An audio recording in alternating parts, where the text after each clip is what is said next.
Stop scrolling. In the next few minutes, you'll watch Italy arise out of the sea into full 3D. Mountains, coastlines, and lake shapes snapping into place, then lit like a cinematic render.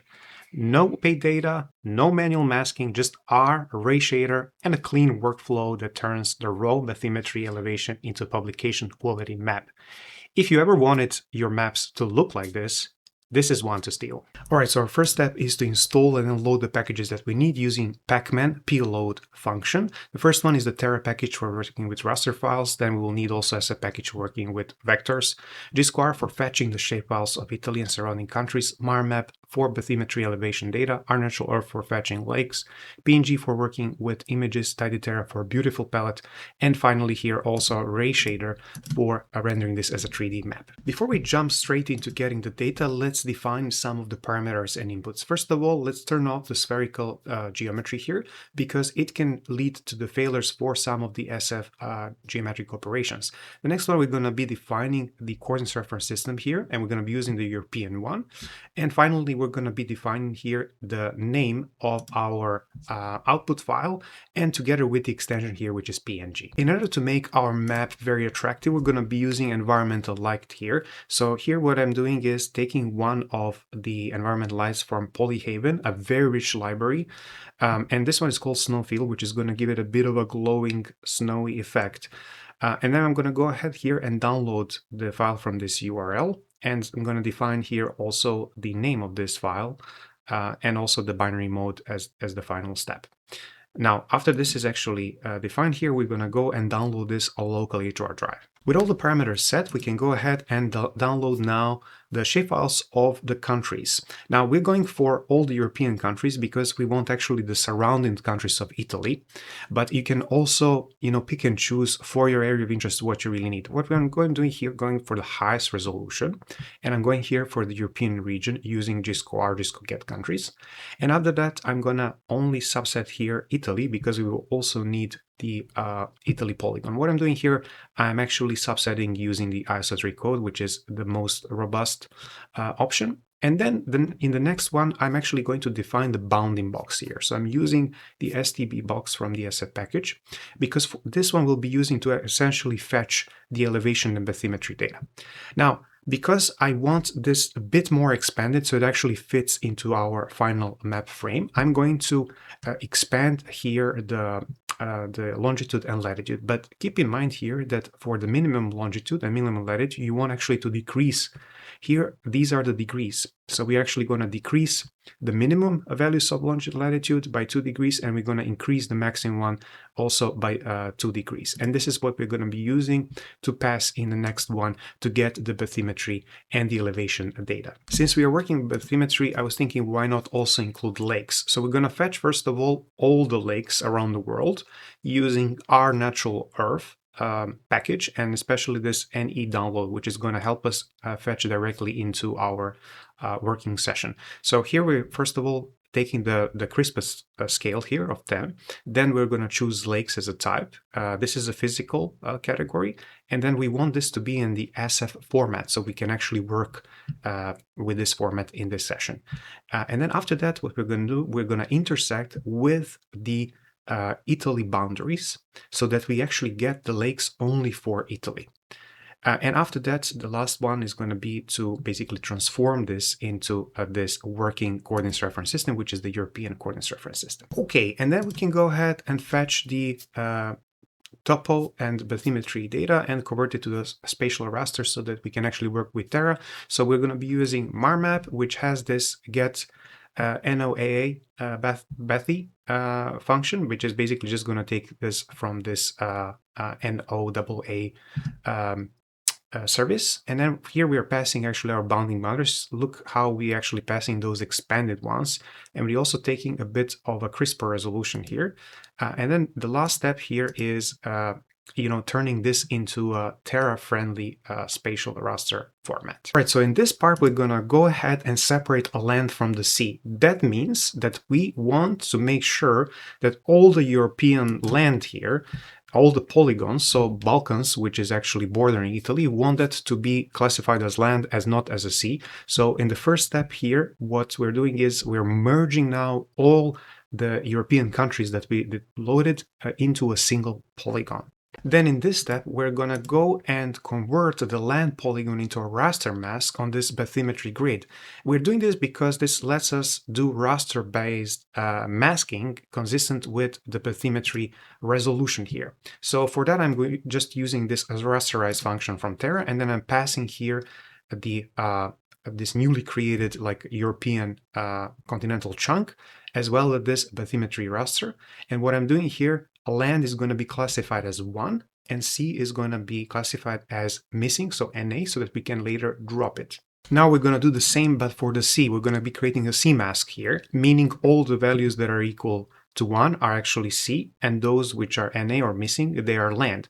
And we're doing this because with this mask, we can also drop all the land around the C. So now we're going to actually split the Italian elevation and the surrounding sea. And then in the next step, what we're going to do, we're going to keep only values inside Italy and clamp negatives to 0.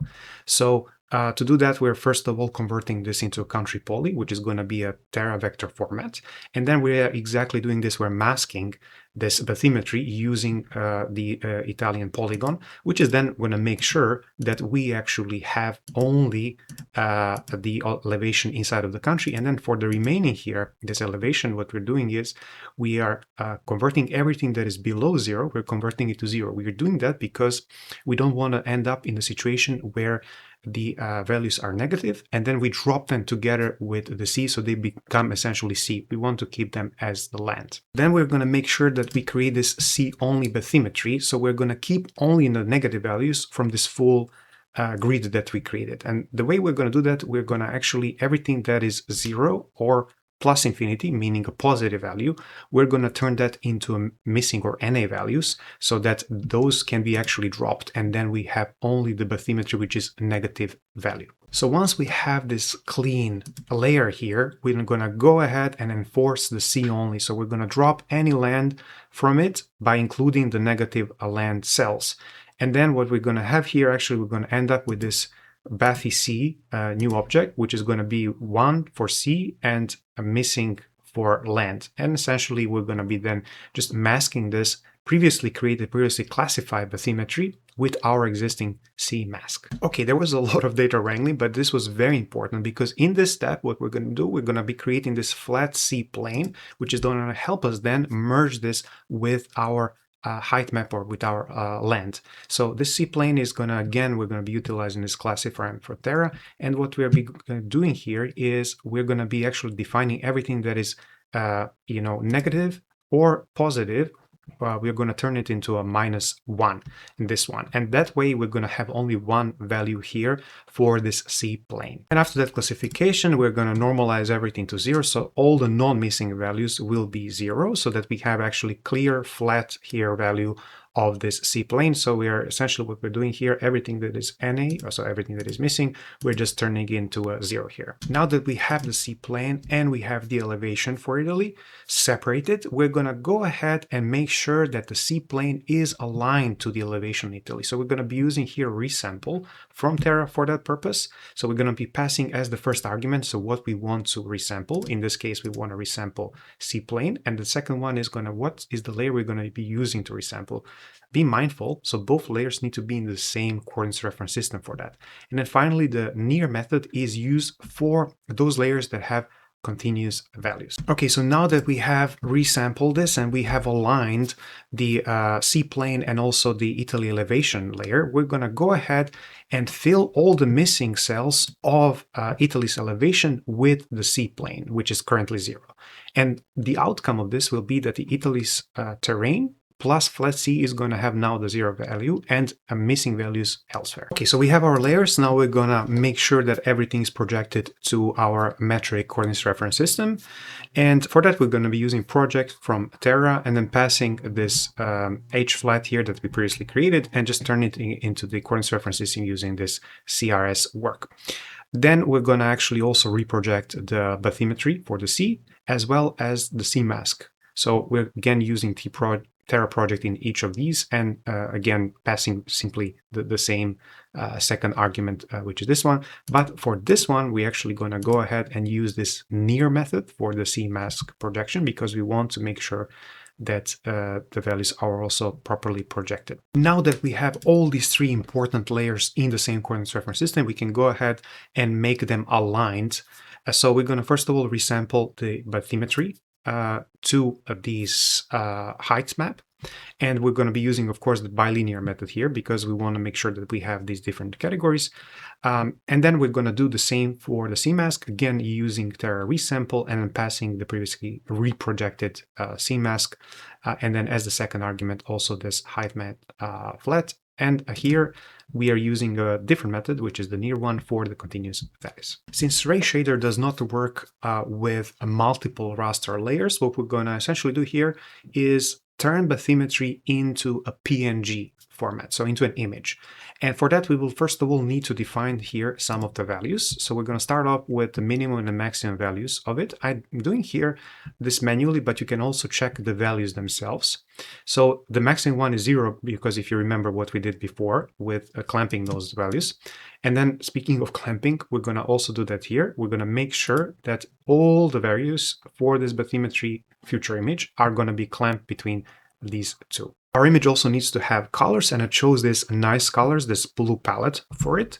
So what I'm going to do next is turn this into even more values, so increase the number of color values here, though it's not really necessary, I think, in our case, but I'm just doing that to show you if you need actually more values. So I'm going to expand these colors to 256 values, and I'm going to create this bathymetry palette. In order to turn this raster file into an image, I created here this very, very long function.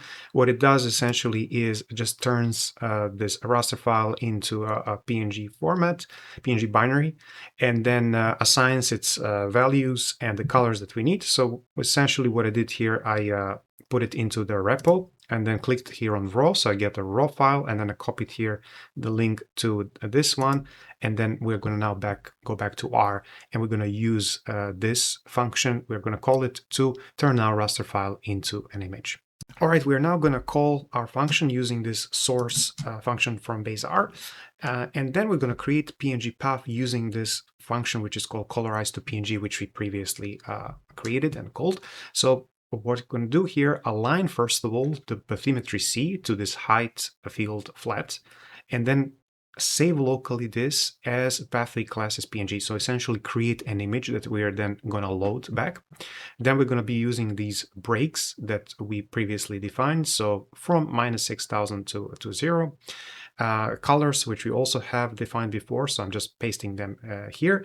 All this our function takes so that it's able to kind of define this, and also here with the correct alpha values. And finally here what we're going to do is after we run this function colorize to PNG, this is going to be saved. So what we need to do is then we need the PNG package to read back this PNG into our session. Okay, we can finally get ready to render this as a 3D map, but first of all we need to turn our main height field flat raster layer into a matrix. That's the first thing. And second, let's take a very nice GEBCO colors from Tidy Terra. So I'm using this one, Columbia. You can go ahead and check this on the website of the Tidy Terra. They have some awesome ones.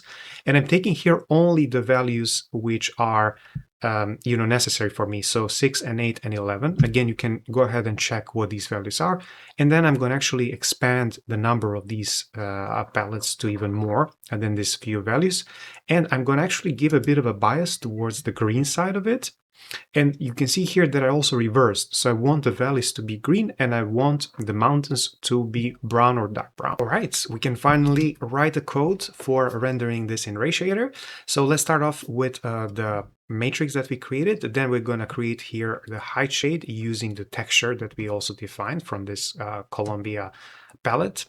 And then I'm going to actually reverse it once again here, which is very important. So this makes sure that it's actually properly aligned the way I want. So green valleys and the brown mountains. And then we're going to add here our image layer. So you see I use here add overlay, and alpha layer equals 1 means I want this completely to be visible as it's draped over the terrain.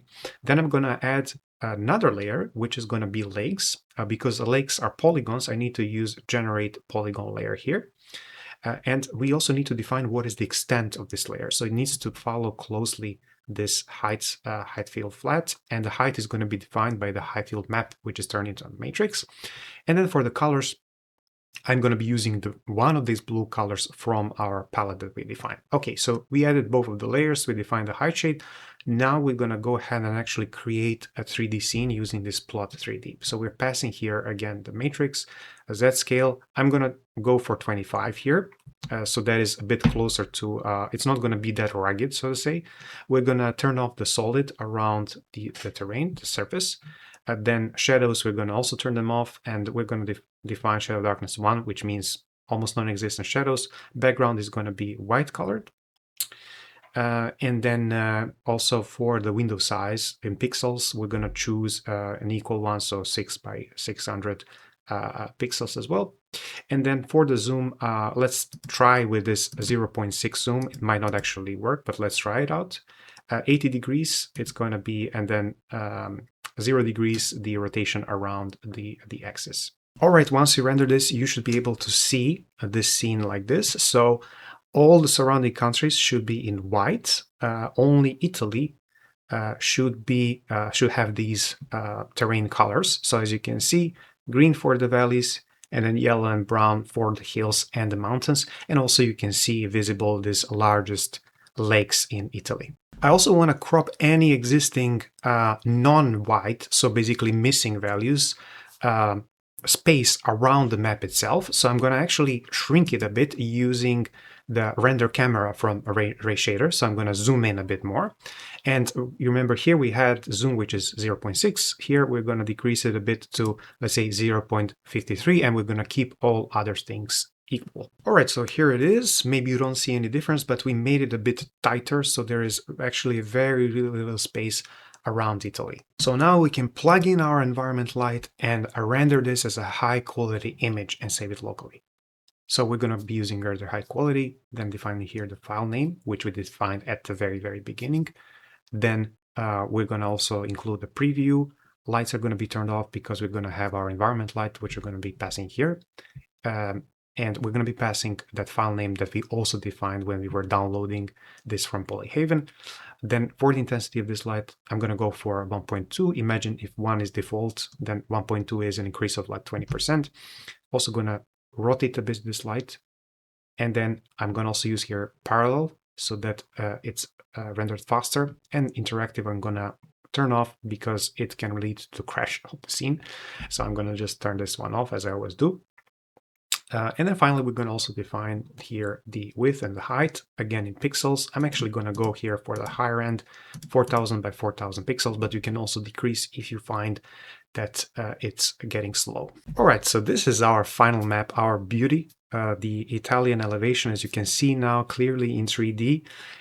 You can see that the green is reserved for the valleys or flatlands, and then the yellow, orange, and brown for the hills and for the mountains.